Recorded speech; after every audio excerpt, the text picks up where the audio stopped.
রংপুর ৩ আসনের মাননীয় সংসদ সদস্য অধ্যাপক মাহবুবুর রহমান বেলালের বরাদ্দকৃত কাবিখা প্রকল্পের আওতায় হরিদেবপুর ইউনিয়নের ৩ নং ওয়ার্ডের নাপিতপাড়া থেকে শাহাদতের মোড় ও সদ্য পুষ্করণী ইউনিয়নের ৩ নং ওয়ার্ডের পশ্চিম কেশবপুর গ্রামের রাজা মিয়ার দোকান থেকে মঞ্জুরের জমি পর্যন্ত পৃথক ৫০০ মিটার ইট সলিংয়ের রাস্তার শুভ উদ্বোধন অনুষ্ঠিত হয়েছে।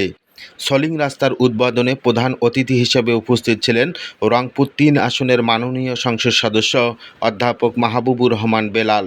অন্যান্যদের মধ্যে উপস্থিত ছিলেন রংপুর জেলা জামায়াতের শুরা কর্মপরিষদ সদস্য, সদর উপজেলা চেয়ারম্যান প্রার্থী অধ্যাপক আব্দুল গনি, সদর উপজেলা জামায়াতের আমির মাওলানা মাজহারুল ইসলাম, সেক্রেটারি প্রভাষক আব্দুল কাদের, বাইতুল মাল সম্পাদক প্রভাষক হাদিউজ্জামান, হরিদেবপুর ইউনিয়ন সভাপতি আশরাফুদ্দৌলা লিপ্টন, সেক্রেটারি জুলফিকার আলী, জামাত সমর্থিত হরিদেবপুর ইউনিয়ন চেয়ারম্যান প্রার্থী মোজাহারুল ইসলাম মেম্বার, সদ্য পুষ্করণী ইউনিয়ন সভাপতি গোলাম আজম, সেক্রেটারি আবু সাইদ, জামাত সমর্থিত সদ্য পুষ্করণী ইউনিয়ন চেয়ারম্যান প্রার্থী হাবিবুর রহমান হাবিব সহ বিভিন্ন স্তরের নেতৃবৃন্দ।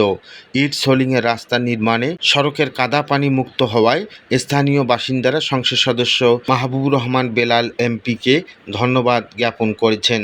সম্মানিত দর্শক, আপনারা গালিব টিভি দেখছেন দেশ ও দেশের বাইরে। আপনাদের সকলকে আন্তরিক ধন্যবাদ, অভিনন্দন জ্ঞাপন করছি। জান্নাতুন নাইমের ক্যামেরায় গালিব টিভি থেকে আমি মাহফুজুর রহমান।